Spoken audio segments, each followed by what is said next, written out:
アンニョン、パックンです。クララさんを招待しております。韓国から日本に来て33年も住まれている。なぜ1990年代、その時代に韓国から日本に来たのっていうところと、30年間、どういったことがあったのか聞いていきたいと思います。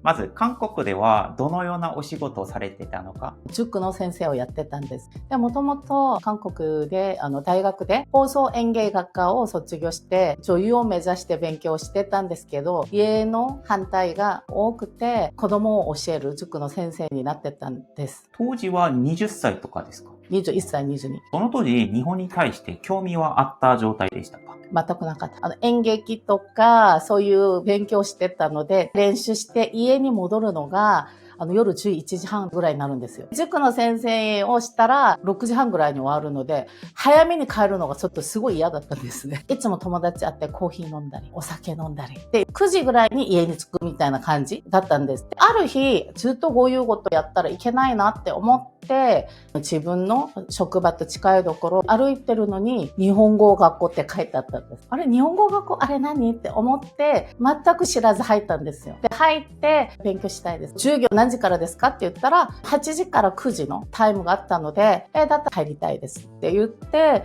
で、そこから日本語を接することになったんです。学生時代にはいつも忙しくしてたから、社会人になったのも時間が余って。それで時間使おうとしたら日本語が見えてきたっていうことです。そう。時間潰すたびに何しようか、日本語学校が見えて、あれがね、英語だったら英語を習ったかもしれないし、違う国の言葉だったらそういうふうに習ったかもしれないんだけど、たまたま私の目についたのが、そこの日本語学校だったので。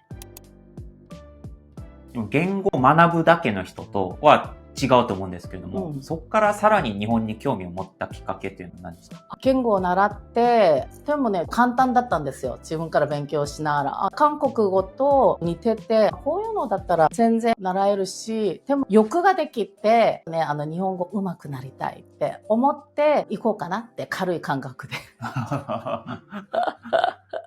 でもね、そういうに住もうとしたら、ね、親が協力してくれないとできないものがありました。だから自分が行きたいって言って行けるんじゃなくて、23歳頃だったので、その時親に言ったらすごいね、ダメって言って、結婚する年なのに海外なんで行こうとしてるのって言って、でも私は行きたいです。直接行って学びたいって思ってね、新聞に日本留学って書いてあったので、それでこれを見て、留学行こうかなっていう感じになったの。こういうのあるんだ。日本でこういう風にして行けるんだ。で、留学行こうかなって思って、新聞を見て、どこに留学なんとかがあったので、そこに行ったんです。留学の事務所に。事務所に行ったら、おじいちゃんが一人いて、留学の話をしながら、あなた留学したらバイトしたくないって言われて、スナックとクラブです。スナックとクラブですか？おかしい話だなって思って、すいませんって言って、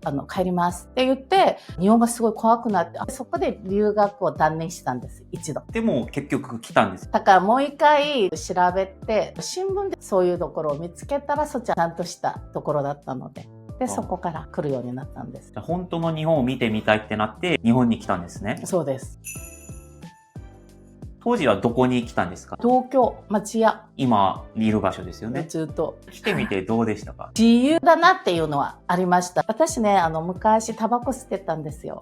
タバコ吸ってて、韓国だったら女性がこういうタバコ吸うの珍しかったので、その時はね、タバコ吸う時もトイレとか入って吸ったり、隠れて吸ったり、あとはカフェとかに入って吸ったりしてたんだけど、日本はもうどこに行って吸ってもいいなって、すごい自由ですごいいいなっていうのは覚えてます。今も確かにそうですね。自分のままでいていいよっていう雰囲気ありますよね。今は吸わないですよ。30年前。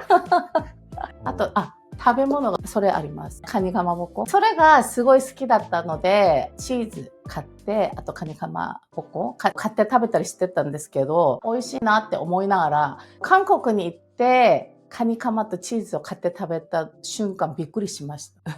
こんな味美味しくないので。